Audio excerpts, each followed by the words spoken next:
Bonjour et bienvenue dans Prière Inspirée. Je suis heureux de vous retrouver à nouveau dans cette série d'émissions avec mes deux invités bien aimés.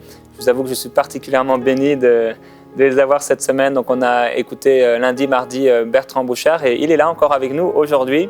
On est heureux de vous accueillir à nouveau, entendre parler de ces miracles, de ces guérisons. C'est extraordinaire, ça n'a pas de prix. Et on a eu la grâce également d'avoir votre ami, parce que c'est un ami aussi personnel. Oui. L'évangéliste Marcel Favreau a été particulièrement aussi béni avec lui, un homme sentinelle. Et c'est sûr que c'est pour moi aussi un exemple, un modèle de ces sentinelles qui persévèrent jusqu'au bout. C'est une véritable grâce. Et voilà, aujourd'hui, on va continuer d'entendre parler de réveil, de guérison, de miracles avec vous. Et je crois que la première guérison dont vous allez nous parler, c'est celle de votre épouse. Oui. Fait que, bonjour, ça me fait plaisir d'être ici. Bonjour à tout le monde. Je voudrais commencer en m'introduisant. Mon nom, c'est Bertrand Bouchard. Et je suis venu au monde en Gaspésie, dans la vallée de Matapédia. Puis là, j'ai voyagé partout depuis l'âge de 17-18 ans. J'ai commencé à voyager très jeune. J'ai voyagé partout à travers l'Amérique. Et puis, là, aujourd'hui, je suis avec vous autres. Ça fait beaucoup plaisir d'être ici. Ça fait chaud dans mon cœur de pouvoir partager ce que le Seigneur a fait pour moi, puis pour nous. Fait que je suis marié à Janine Pelchat. Je voudrais commencer avec un miracle qui s'est produit dans sa vie à elle. Elle avait des colites ulcéreuses. Ça veut dire qu'elle avait 9 pouces dans son côlon qui était infecté. Puis les docteurs qu'on a vus en Abitibi et à la Cité de la Santé à Laval, ils ne pouvaient pas trouver rien pour guérir. Ça ne se guérit pas, ça a l'air. Par la médecine normale, naturelle, ça ne se guérit pas. Et puis, ils donnaient quelque chose de quoi à prendre. Là. Il y en a qui ont donné de la cortisane, ça, c'était pas bon. Il y a d'autres docteurs qui ont donné des suppositoires. Ça aidait un peu, mais c'était pas bon non plus. Puis ça, c'est les colites ulcéreuses, c'est une maladie que, pour ceux qui souffrent de ça, là, écoutez bien ceci, là, c'est une maladie que quand les colites sont actives, ça jette le moral de la personne à terre. La personne est découragée, puis est abattue, puis déprimée.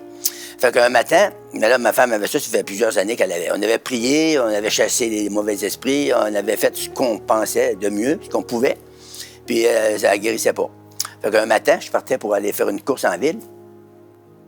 Puis ma femme était assise sur le coin du divan. Ma femme, c'est pas une femme comme ça, là. Elle était assise sur le coin du divan, puis elle pleurait. Puis j'ai dit, qu'est-ce que t'as? Ben, elle dit, je suis découragée. Puis elle dit, ça me fait mal, puis ça lâche pas. Puis elle dit, elle dit, on a prié, on a chassé, on a tout fait ce qu'on pouvait. Donc, il m'est venu tout d'un coup dans mon cœur de dire, oui, mais il y a une affaire que t'as pas faite, t'as pas confessé. Oui, mais elle dit, je peux pas confesser. Elle dit, si c'est un mensonge, je suis pas guéri. J'ai dit, ça, c'est pas correct. J'ai dit, là, 2000 ans, Jésus-Christ t'a guéri de toutes tes maladies. C'est fait, c'est accompli. Mais toi, tu l'as pas saisi encore. Fait que j'ai dit, ben, dis-les. Elle dit, comment je vais le dire longtemps? Ben, dis-les. Dis-les comme tu voudras, là. Moi, je m'en vais, là. Fais mes courses, ben, dis-les. Et là, elle a commencé à merci, Seigneur, de m'avoir guéri. Merci parce que tu m'as guéri.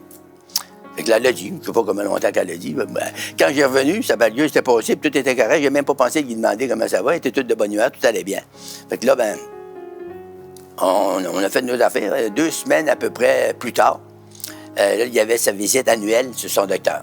Elle est allée voir son docteur. Son docteur, il a dit, ben là, Mme Pelchat, ma femme est une Pelchat, elle dit, on a vraiment une bonne nouvelle pour vous. Il y a un Dieu pour vous parce qu'on a une bonne nouvelle. On a fait rentrer votre mari. Là, j'ai rentré ma femme dans le bureau.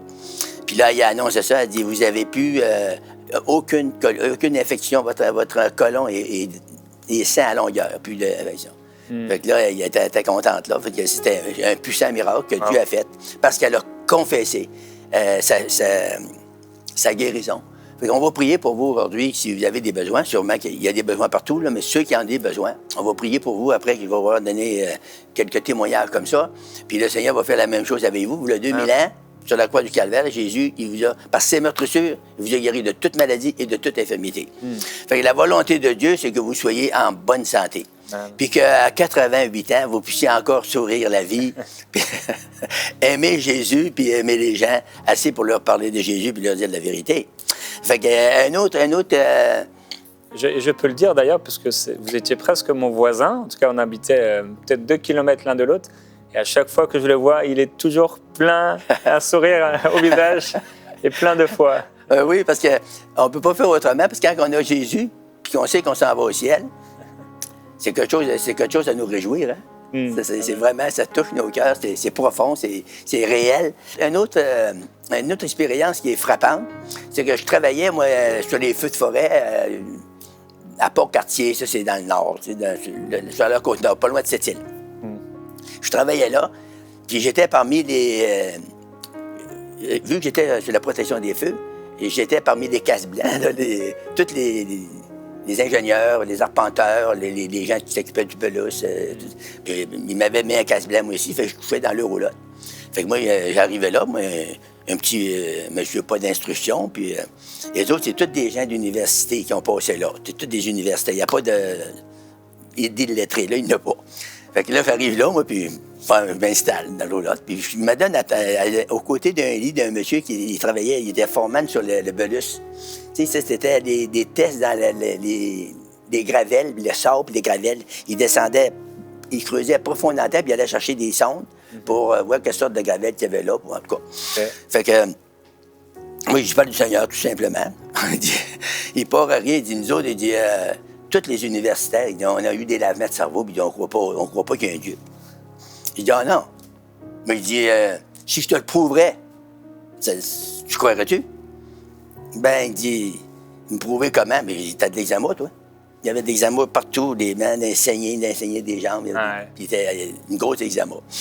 Fait qu'il dit, ouais, ça, il ne se guérit pas. Hein? Il dit, le docteur me soigne, il me donne la meilleure onguent qu'il m'a donnée. J'ai essayé toutes les sortes, puis il dit, ça ne part pas. Tu sais, il y a des slacks, mais il dit, ça revient tout le temps. Fait qu'il dit, ah oui, c'est correct. Fait que là, la journée se passe, jusqu'à quand? Il m'a donné le Nouveau Testament. Puis j'ai dit, fais-moi la grâce de le lire. Puis après ça, là, on en reparlera. Pour ton examen.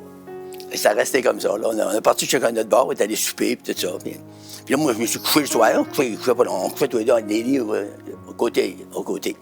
Fait que le soir, je me couche, puis je m'endors. Mais moi, j'ai reçu, quand j'ai accepté Jésus-Christ, j'ai reçu le baptême du Saint-Esprit. On appelle ça comme ça, c'est ça qui est écrit dans la Bible. La Bible dit, le Saint-Esprit va venir sur vous, vous recevrez une puissance. Puis cette puissance-là, il y a une manifestation quand on reçoit le baptême, qui est le parler en d'autres langues. Alors là, je me suis couché le soir, moi, j'avais aucune intention, j'ai prié, je me suis couché, puis j'ai dormi. Puis dans la nuit, j'ai rêvé, puis j'ai parlé en d'autres langues. Mais moi, je n'ai pas eu connaissance, là. J'ai parlé en langue. Puis moi, je parle le français, puis je parle l'anglais assez pour me débrouiller, là. Puis je parle pas d'autres langues. Puis lui, il parlait 7 langues. Fait que... Puis moi, j'avais dit que je ne fais pas de menterie. J'ai dit, si je te dis, compte sur moi, c'est vrai. Puis je peux te le prouver par la Bible. Fait que ça reste comme ça. Le lendemain matin, on s'en va déjeuner, puis il me dit, ah oui, il dit, t'étais un beau menteur. J'ai dit, pourquoi tu me dis ça? J'ai dit, qu'est-ce que je t'ai dit, c'est la vérité. Il dit, tu m'as dit que tu parlais juste le français, puis un peu l'anglais. Mais il dit, tu parles l'hébreu parfaitement. Il dit, pauvre toi. Il dit, je parle même pas un mot de Shalom. Il dit, je vais te montrer c'est quoi. Là, j'ai rouvert dans Acte 2, puis j'ai lu ça. Il dit, c'est ça que tu as eu cette nuit-là. J'ai dit, moi, j'ai pas eu connaissance, là. Il dit, Seigneur, il a voulu te parler. Sais-tu pourquoi il a voulu te parler? Il a voulu te parler pour ton examen, là. J'ai dit, là, je vais prier pour toi, puis le Seigneur va guérir ton examen. Tu vas t'obliger de croire. J'ai dit, tu t'arrangeras avec le Seigneur. Fait que là, il dit, OK. Fait que là, j'ai mis mes mains, puis j'ai chassé, au nom de Jésus-Christ, l'examen, j'ai commandé la guérison. Et puis, le lendemain, il se lève. Hey! Il dit, Bouchard, gars, la preuve que Dieu existe. Gars, mes mains. Il dit. Puis ça était presque tout, puis 2 jours après, il n'avait plus pantoute. Là, il a parti en peur. Là, il dit, c'est ma femme. Il dit, il m'allait dire ça à ma femme, puis elle va accepter ça tout de suite. Il dit, fais attention, va pas trop vite, tu dois être surpris. Ah, non, ma femme, la meilleure femme au monde. Je te le dis, c'est la meilleure femme, j'ai une bonne femme. Je dis, oui, j'en doute pas pantoute. Là, il part, puis il s'en va au lac Saint-Jean. Puis de ce temps-là, c'était encore plus. Le lac Saint-Jean, c'était une place très dure pour l'évangile. Là, il s'en va au lac Saint-Jean, il va trouver sa femme, puis il dit ça. Il dit, hey, dors ma femme. Elle dit, c'est qui sort d'orgain que t'as mis? Et il dit, le Seigneur Jésus-Christ.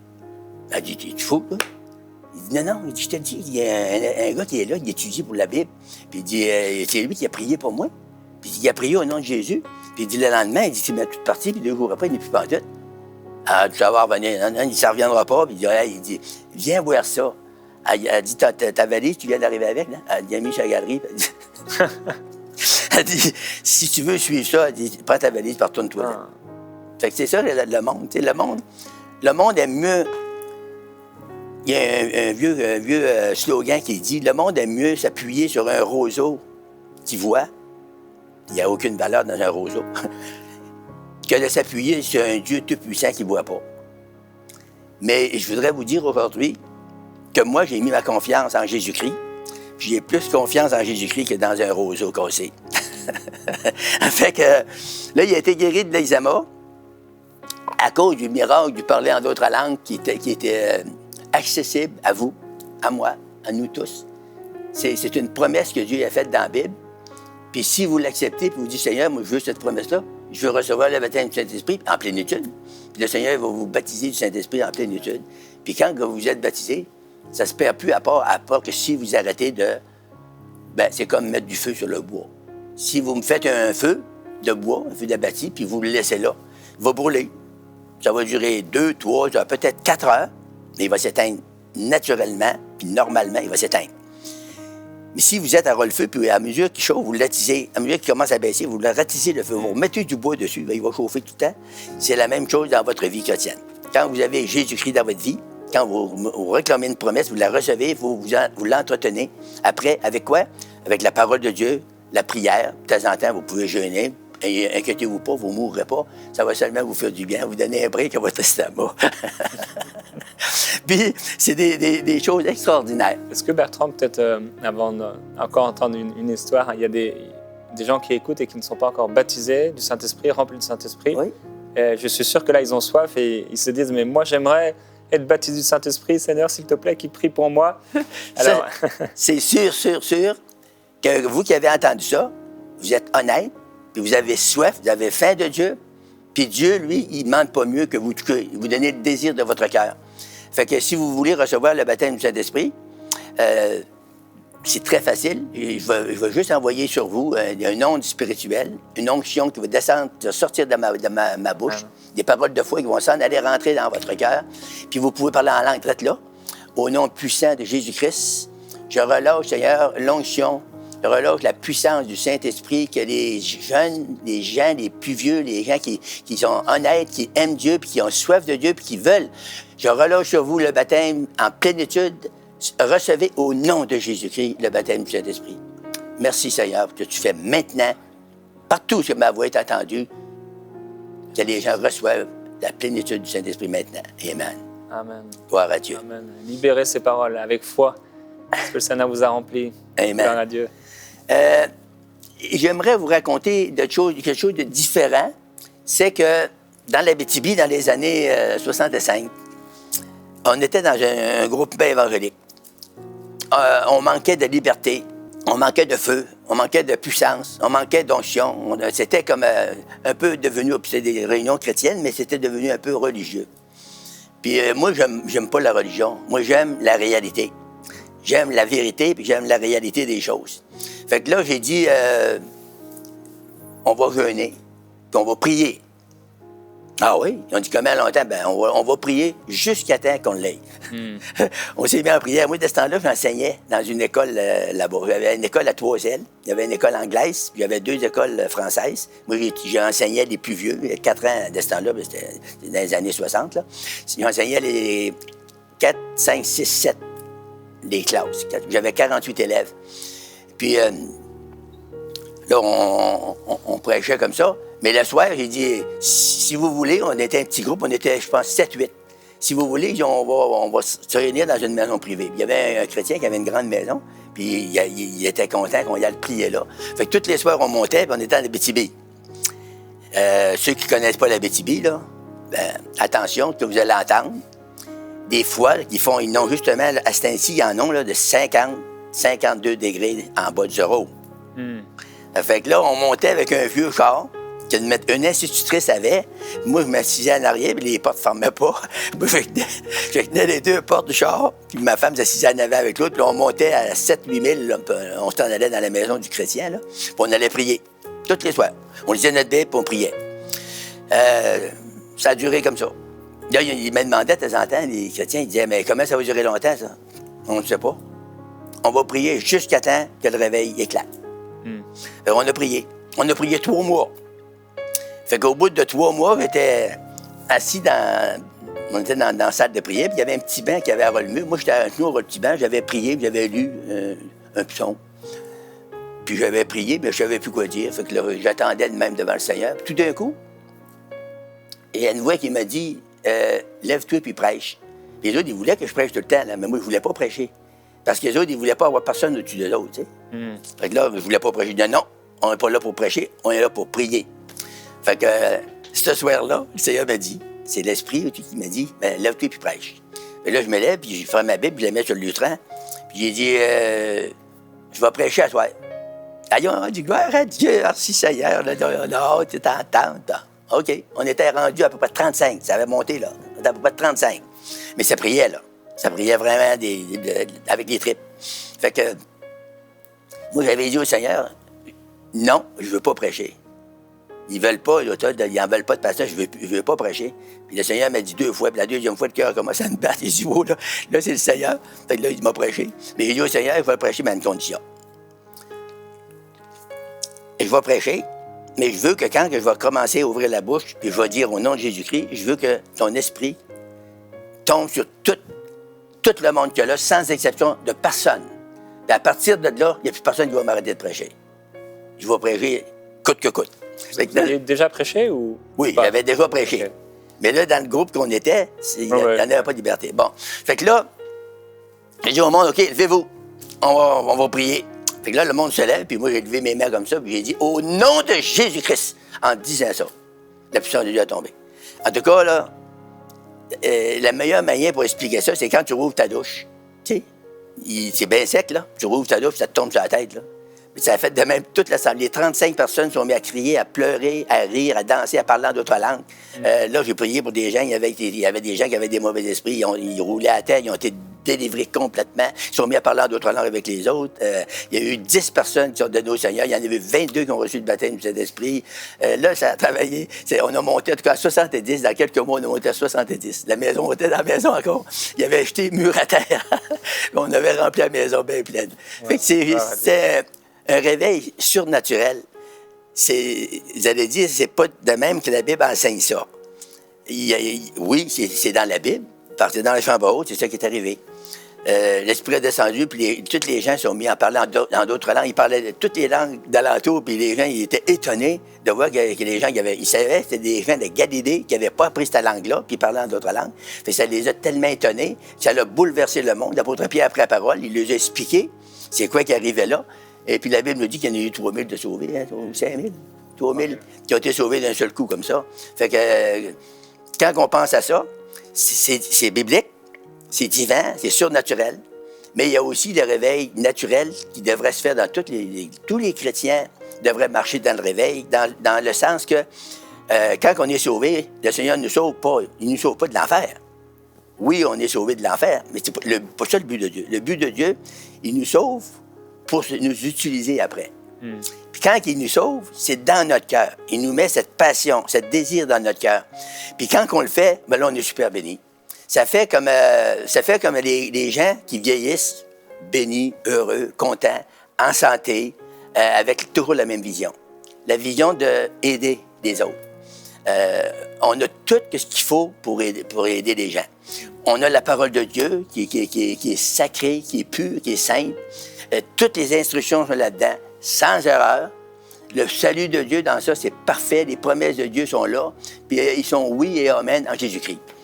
Des fois, il y a des gens qui me demandent « Hey, c'est qui que tu as prié? As-tu prié Saint-Joseph? As-tu prié Marie? As-tu prié Saint-Antoine de Padoue? » Non, je ne prie plus Saint-Antoine de Padoue. Je prie au nom de Jésus-Christ. Jésus il a dit tout. Écoutez, là, il a dit tout ce que vous demanderez. En mon nom, je le ferai. Ça fait que c'est quoi que vous avez dans votre cœur? C'est quoi que vous voulez demander au Seigneur aujourd'hui? Moi, aujourd'hui, je me sens tellement bien, je me sens tellement heureux d'avoir le privilège avec le frère Sortrel de vous parler de Jésus-Christ, puis de vous dire des paroles de vérité. Tu sais, le monde, toi, puis moi, on a faim de justice, on a faim de vérité, on a faim de boire des eaux vives. La Bible, c'est plein de ça. Fait que si je prie pour vous aujourd'hui, au nom de Jésus-Christ, je voudrais que vous sachiez maintenant qu'il va se passer quelque chose dans votre vie. Si vous êtes malade, vous allez guérir. Si vous êtes tourmenté par des mauvais esprits, vous allez être délivré. Si vous avez soif pour le baptême de cet esprit, vous allez le recevoir. Et si vous avez faim de Jésus, Jésus veut vous sauver. C'est-à-dire qu'il veut mettre la paix dans votre cœur. Il veut enlever le fardeau de culpabilité que le péché vous tient, le captif. Là. Bien, le Seigneur va enlever ça. Il est venu pour délivrer les captifs. Fait attendons-nous au Seigneur pour ça. Et puis, je vais vous raconter une autre petite histoire de réveil. Il y a plusieurs années, ici, à Granby, là. C'était à Rushton Pond. C'est une petite ville, à peu près, je sais pas, un petit village, là, à peu près 10 000, 12 000, 15 000 de Granby. De ce temps-là, moi, je restais en Abitibi, mais j'étais venu prêcher à Granby sur un ami. Puis, j'avais prêché 3 semaines de temps. Lui, était parti, lui, c'était un voyageur de commerce, il était parti vendre dans le Nouveau-Brunswick. Puis, il m'avait dit, il y avait une petite affaire à ranger, il dit, check ça dans l'église, puis il dit, parce que je prêchais sur le réveil, puis la puissance de Dieu. Toutes les jours, on avait des bonnes réunions, mais dans 3 semaines, il y avait une femme de Rushton Pond qui avait été sauvée. Fait que, elle avait eu une belle expérience, mais moi, je n'étais pas satisfait de ça, puis pas du tout, là. Puis quand il est arrivé le dimanche, on avait eu la réunion du matin, puis là, le midi, on était après dîner, puis là, j'avais le cœur gros, puis j'ai dit à Frère Poulin, j'ai dit au pasteur, j'ai dit, je suis vraiment pas satisfait de temps que j'ai prêché ici. J'ai prêché de tout mon cœur, j'ai prié, j'ai tout fait ce que je peux. Il y a eu rien qu'une femme qui a donné sa vie au Seigneur. Ouais, mais il dit, c'est déjà beaucoup, là, il dit une âme. Oui, c'est beaucoup pour toi. Mais moi, là, prêcher 3 semaines pour une âme, je suis moins intéressé. ça a resté comme ça. Là, j'ai fini de dîner, j'ai monté dans ma chambre en haut, puis là, je pleurais, puis je priais au Seigneur, puis je pleurais. Je dis, Seigneur, c'est quoi l'affaire? C'est quoi le problème? Y a-t-il quoi que je fais mal? Je voudrais régler ça. Je veux qu'il y ait des hommes de sauver. Je veux que les gens soient guéris. Je veux que les démons sortent. Je veux que ta parole soit accomplie. Puis j'ai arrêté de parler, parce que si on parle tout le temps, le Seigneur ne peut pas nous parler. En arrêtant de parler, il y a une voix qui m'a dit, va faire une réunion sur la femme qui a été sauvée. Ah! J'ai dit, peut-être. J'étais en bas, puis je dis au pasteur, il dit, hey, ça m'a dit dans mon cœur, elle a fait une réunion sur la femme qui a été sauvée. Ah, il dit, ben l'appeler. Fait qu'il l'appelle. Elle dit, oui. Elle dit, je vais inviter mes amis, puis elle dit, venez. Fait que là, on s'en va là, puis il emmène son beau-frère pour jouer de l'accordéon, puis on s'en va là. Tout simplement. On arrive là, il était à peu près 25, 30 dans la maison. La maison était pleine. Là, elle avait plusieurs filles. Elle avait, je pense, 5, 6 filles. Les sœurs de la femme qui avait été sauvée, là. Puis il y avait tous les amis de garçons. Puis il n'avait jamais entendu parler de l'Évangile, là. Jamais. À part qu'elle qui venait d'être sauvée, là. Fait qu'on arrive là, puis on se présente, puis on commence à chanter des chants. Puis d'autres petits gars jouaient de l'accordéon. Juste avant qu'on prenne la parole, c'est moi qui prêchais, mais j'ai pas eu le temps de prêcher. Là, on sentait l'esprit, c'était bon dans les chants. Je m'allais m'en aller au lutrin pour aller partager la parole. Mais comme que je m'en vais là, ça me disait de chanter un autre petit cœur. Fait que je dis, on va chanter un autre petit cœur. Mais on a commencé à chanter le petit cœur, on n'a pas été capable d'aller plus loin. La puissance de Dieu a tombé, là. Il y avait une forte orage, là, ça a tombé sur toute l'assemblée qu'il y avait là. Puis là, les autres, ils n'avaient jamais entendu parler du Seigneur, là. Le baptême du Saint-Esprit, ils ne connaissaient rien de ça. Là, ça s'est mis à crier au Seigneur. Puis là, ça parlait en d'autres langues. Personne ne nous avait enseigné ça. Vois-tu comment l'Esprit, c'est puissant? Il parlait en d'autres langues, là, presque toutes. Puis il y en avait une qui a tombé à terre, puis elle roulait à terre, puis on a vu que la manifestation n'était pas bonne. On a chassé le démon, la femme a été délivrée, elle s'est levée, elle s'est bien dansée avec les autres. Puis là, on a vu des guérisons, c'était tout, on était hors de notre contrôle. La puissance de Dieu avait pris le contrôle, puis les gens, ils ont crié, ils ont dansé, ils ont pleuré, ils ont ri. Puis là, il y avait une femme qui faisait je ne sais pas si c'est le vrai mot, stropique. Une femme qui était une grosse madame, était vraiment forte de taille. Puis en plus, elle avait une fièvre, elle avait une maladie qui avait tombé sur son corps. Elle était elle était alitée, elle était couchée. Puis là, ils lui ont demandé, ils ont dit, iriez-vous prier pour notre sœur, parente avec eux autres? Ils ont dit, elle est très malade, puis elle est stropique. Bon, on a dit oui. On est parti pour rentrer dans la chambre, mais quand comme qu'on mettait le pied dans la porte de chambre, la présence de Dieu, là, c'était tellement puissant. On s'est senti comme enveloppé. C'est pareil que tu aurais pogné comme ça, là, un amour, là, une affaire, c'est pas explicable, là, avec des paroles humaines. Là. Mais on a senti la présence de Dieu, là, c'était extraordinaire. Puis là, on est allé mettre les mains sur les femmes. En mettant les mains dessus, là, on a juste dit, oh non, Jésus, on n'a pas eu le temps de rien faire. La femme dit, ouf, elle s'est levée, puis elle s'est mise à battre des mains avec nous autres. Elle s'est levée debout, elle s'est tendue à la porte, puis elle était debout. Je la vois encore. Elle battait des mains, puis elle chantait, puis elle était touchée. Puis elle a, dans une semaine, c'est ça, dans une semaine, elle a perdu 100 livres. Wow. C'est Dieu qui se manifeste à nous. C'est ça qu'il dit dans sa parole. Puis si on est là, on fait juste se présenter là. Bien, le Seigneur déverse son esprit en nous puis sur nous. Puis il se produit toutes sortes d'affaires. De ce temps-là, il peut arriver n'importe quel miracle. Est-ce que pour terminer, vous pourriez prier pour les gens? Oui, oui. J'aimerais ça. Prier avec vous. Là, vous avez donné la faim un peu, là. La soif, j'espère. Que vous allez juste croire les paroles que je vais dire. Ces paroles que j'ai dites, c'est des paroles de foi. Ils vont sortir de mon esprit, ils vont rentrer dans le vôtre. Votre cœur est ouvert, c'est ça que ça veut dire. L'esprit, c'est dans votre cœur. Ça va rentrer dans votre cœur, puis l'esprit de Dieu va commencer à travailler dans votre corps. Des cancers, des diabètes ou maladies nerveuses, le stress, des angoisses que le monde souffle, les esprits de ténèbres, les moments de peur. Il y a des gens de vous qui ne dormaient pas la nuit. Des nuits, vous êtes tourmentés, vous ne pouvez pas dormir. Mais là, on va casser ça, OK? Faites Dieu vous accorder avec nous. Au nom puissant de Jésus-Christ, je viens contre tout esprit de ténèbres. Je brise ça dans le nom de Jésus-Christ. Je résiste ça jusque dans les lieux arides des ténèbres. Je commande la guérison dans votre corps, de la tête aux pieds, de toute maladie. Je commande à tout cancer de mourir et de quitter votre corps. Je commande à la diabète, au nom puissant de Jésus-Christ. Je casse cet esprit méchant, destructeur, qui détruit vos corps. Soyez complètement libérés par la puissance surnaturelle de Jésus-Christ maintenant. Je relâche ça sur vous dans le nom de Jésus-Christ. Soyez bénis, soyez baptisés dans la plénitude du Saint-Esprit. Ayez pas peur de rentrer dans votre chambre et dire à Jésus le soir, levez vos bras en l'air et dites à Jésus, Seigneur, viens, j'ai besoin de toi. Secours-moi, Seigneur. Puis l'Esprit de Dieu va tomber sur vous. Vous allez voir le bénéfice que ça peut vous donner dans votre esprit, dans votre âme, dans votre corps, dans vos émotions, dans vos finances. Dieu veut que chacun de vous, que vous soyez prospère. Donc, arrêtons d'être incrédule, de douter de la parole de Dieu. Mettez-vous dans la parole de Dieu. Achetez-vous une Bible. Vous paierez le prix que ça voudra. Une Bible, il n'y a pas de prix pour ça. Puis quelqu'un, un chrétien à quelque part, vous avez sûrement entendu parler d'un chrétien à quelque part, allez le voir et demandez-y, il va vous en donner une. Ça ne vous coûtera pas un sou. Puis là, vous commencez à la lire, puis vous commencez à la croire, puis vous commencez à recevoir les bénéfices de Dieu.